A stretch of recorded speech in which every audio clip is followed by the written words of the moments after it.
श्रीमती रीति पाठक जी।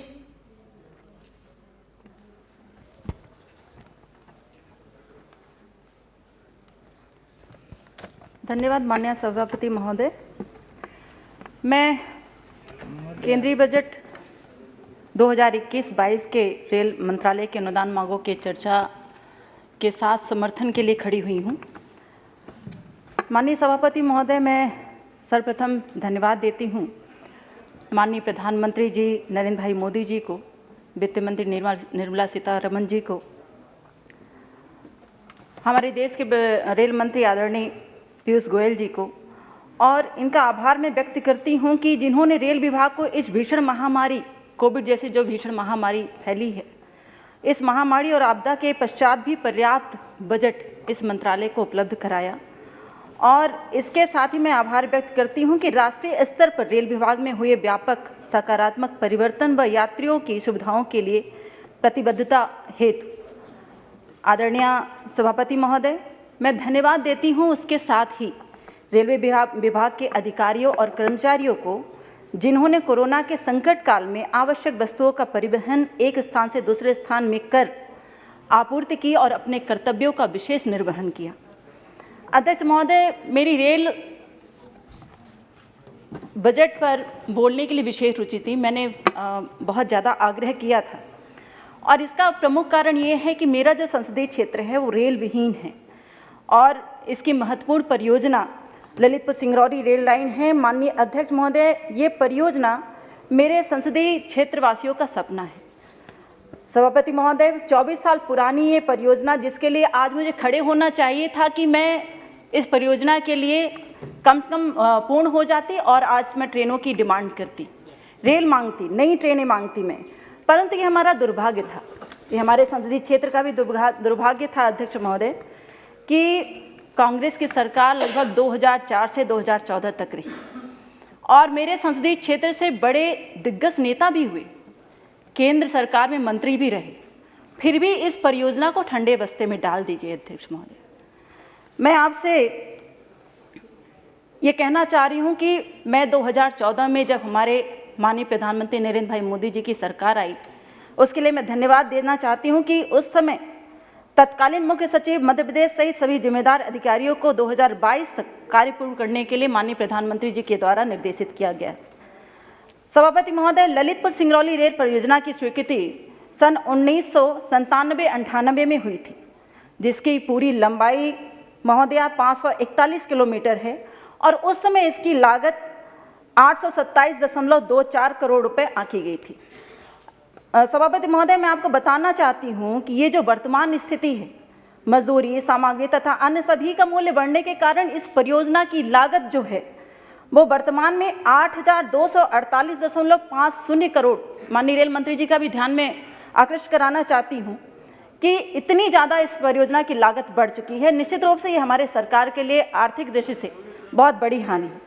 अध्यक्ष महोदय, मैं आदरणीय प्रधानमंत्री नरेंद्र भाई मोदी जी को धन्यवाद देती हूँ कि 2014 से अब तक प्रतिवर्ष क्रमशः उन्होंने 79 करोड़ रुपए, 375 करोड़, 400 करोड़ रुपए, 300.50 करोड़ रुपए, 325 करोड़ रुपए, 380 करोड़ रुपए, 430 करोड़ रुपए और इस बार 366 करोड़ रुपए बजट के लिए आवंटित किया। इसके लिए माननीय रेल मंत्री जी को भी हृदय से धन्यवाद देती हूँ, जिसके फलस्वरूप ये हुआ अध्यक्ष महोदय, सभापति महोदय, कि हमारा जो काम है वो तीव्र गति से बढ़ा और इस परियोजना को गति मिली, हमारा काम प्रारंभ हुआ। और सबसे बड़ी बात तो ये कि छुइया घाटी में बनने वाला एक रेल सुरंग जो अपने आप में 3,338 मीटर का है, अपने आप में ऐतिहासिक सुरंग है सभापति महोदय, और ये अब लगभग पूर्णता की ओर है। इसके लिए मैं माननीय प्रधानमंत्री जी, रेल मंत्री जी को मैं धन्यवाद देती हूँ। माननीय सभापति महोदय, 2014 से अब तक जब भी मैंने रेल मंत्रालय से बजट के लिए आग्रह किया है, हमें बजट मिला है और यही कारण है कि हमारी परियोजना तीव्र गति से अग्रसित हुई है। वित्त मंत्री और रेल मंत्री जी से मैं आग्रह करना चाहती हूँ अध्यक्ष महोदय कि अभी भी हमें बजट का अभाव हो रहा है, क्योंकि सीधी से सिंगरौली तक अभी भी भू अधिग्रहण नहीं हो पाया है सभापति महोदय, और इसके लिए आवश्यक है कि हमें थोड़ा ज़्यादा बजट आवंटित करें। सभापति महोदय, मैं आग्रह करना चाहती हूँ आपके माध्यम से माननीय रेल मंत्री जी को कि रिवाइज एस्टीमेट में इस परियोजना के लिए रीवा से सिंगरौली तक थोड़ा सा प्रमुख रूप से हमें बजट आवंटित करने की कृपा करें, जिससे हमारा सपना जो है वो पूरा हो सके। और इसके साथ मैं विशेष रूप से आग्रह करना चाहती हूँ कि इस परियोजना में जिनकी भी भू अधिग्रहण की कार्रवाई हो चुकी है उन्हें रोजगार देने की विशेष कृपा करें। अध्यक्ष महोदय, राष्ट्रीय राजमार्ग 39 सीधी सिंगरौली मार्ग में बरिगवां से ओवरब्रिज कराने के लिए मैं माननीय रेल मंत्री पीयूष गोयल जी और हमारे मध्य प्रदेश के यशस्वी मुख्यमंत्री शिवराज सिंह चौहान जी का मैं हृदय से धन्यवाद देती हूँ, क्योंकि ये बहुप्रतीक्षित मांग थी हमारे क्षेत्र की। अध्यक्ष महोदय, इसके साथ ही आपके माध्यम से मैं माननीय रेल मंत्री जी को अपने क्षेत्र की मांगों के लिए विशेष ध्यान आकृष्ट कराना चाहती हूँ। सिंगरौली से कटनी रेल मार्ग के दोहरी विद्युतीकरण हेतु पर्याप्त बजट की बहुत ज़्यादा आवश्यकता है, क्योंकि इस परियोजना से हमारे भविष्य के काफ़ी सपने जुड़े हुए हैं। ये हमारे क्षेत्र के एक ऐसी परियोजना है अध्यक्ष महोदय, एक ऐसा कार्य है, प्रोजेक्ट है, जिसके साथ ही हम आगे नई आने वाली ट्रेनों के लिए डिमांड कर सकते हैं। अध्यक्ष महोदय, तत्कालीन हमारे रेल मंत्री आदरणीय सुरेश प्रभु जी को मैं भी धन्यवाद देना चाहूँगी, याद करना चाहूँगी कि उनकी वजह से हमें प्रदेश और देश की राजधानी को जोड़ने के लिए 2-2 ट्रेनों की सौगात प्राप्त हुई थी। परंतु आदरणीय रेल मंत्री जी को, जो अभी इस कठिन काल से हम गुजरे हैं कोविड के कारण, ये दोनों ट्रेनें हमारी बंद हो गई हैं। सिंगरौली से भोपाल जाने वाली ट्रेन जो कोविड के कारण संचालित नहीं हो पाई, आदरणीय रेल मंत्री जी उसे शीघ्र संचालित करने की कृपा करें।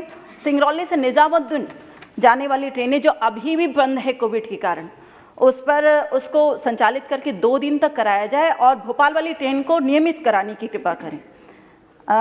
आदरणीय सभापति महोदय, छोटी छोटी मांगे और भी हैं, आपके माध्यम से मैं रखना चाहूँगी माननीय रेल मंत्री जी के समक्ष। सिंगरौली से जबलपुर हेतु ये ट्रेन स्वीकृत हो चुकी थी सभापति महोदय, लेकिन ना जाने किस कारण से इसको बंद कर दिया गया। मैं आपसे आग्रह करना चाहती हूँ कि इसको शीघ्र संचालित किया जाए। भोपाल से वाराणसी वाया सिंगरौली हेतु नई ट्रेन की स्वीकृति प्रदान की जाए। ग्राम झरोसी, ग्राम पंचायत रसपुर, जिला शहडोल में अंडरब्रिज निर्मित कराया जाए। ये एक ऐसा विषय है जो लगातार मैं पत्राचार के माध्यम से माननीय रेल मंत्री जी को अवगत कराते आई हूँ, और मैं आग्रह करती हूँ कि अभी तो 50% हमारे राज्य की सरकार दे रही है, परंतु मैं चाहती हूँ कि केंद्र सरकार के माध्यम से इसको 100% देकर इसे शीघ्र इस कार्य को पूरा कराया जाए। ग्राम पंचायत धुआंडोल, विधानसभा धौनी में क्रॉसिंग गेट की आवश्यकता है सभापति महोदय। मैं आग्रह करती हूँ ग्राम जिमगढ़ी में अंडरब्रिज का निर्माण कराया जाए, क्योंकि ये अति आवश्यक है। वहाँ के क्षेत्रीय जनों से बार बार इस विषय के लिए आग्रह किया गया है। ग्राम पंचायत सरई, जिला सिंगरौली में मुख्य मार्ग में रेलवे क्रॉसिंग की बहुत बड़ी आवश्यकता है। माननीय रेल मंत्री जी को मैं आकृष्ट कराना चाहती हूँ, यहाँ पर ओवरब्रिज की आवश्यकता है। महुआ गांव में सरई पहुँच मार्ग में ग्राम समूद भरसेड़ी, जिला सिंगरौली में ओवरब्रिज की आवश्यकता है। माननीय रेल मंत्री जी इस पर ध्यान आकृष्ट करें। पथरौला से बस्तुआ पहुँच मार्ग, जिला सीधी में रेलवे क्रॉसिंग पर अंडरब्रिज को निर्मित कराना अति आवश्यक है। टिकरी से कुसमी पहुँच मार्ग में ग्राम भदौरा, जिला सीधी में ओवरब्रिज का निर्माण कराना बहुत जरूरी है सभापति महोदय। सिंगरौली, जिला ग्राम भलगुड़ और जुबगढ़ में रेलवे क्रॉसिंग पर अंडरब्रिज का निर्माण कराना अति आवश्यक है। सभापति महोदय, आपके माध्यम से मैंने रेल मंत्री जी से आग्रह किया है, और मुझे आशा ही नहीं बल्कि पूर्ण विश्वास है कि रेल मंत्री जी मेरे क्षेत्र की इन मांगों पर विशेष ध्यान देंगे, और मैं आदरणीय प्रधानमंत्री जी और रेल मंत्री जी को पर जीवन पर्यंत आभार व्यक्त करूंगी यदि इन मेरे मांगों पर, क्षेत्र की मांगों पर विशेष ध्यान देकर कृपा बनाई जाएगी। धन्यवाद। जय हिंद।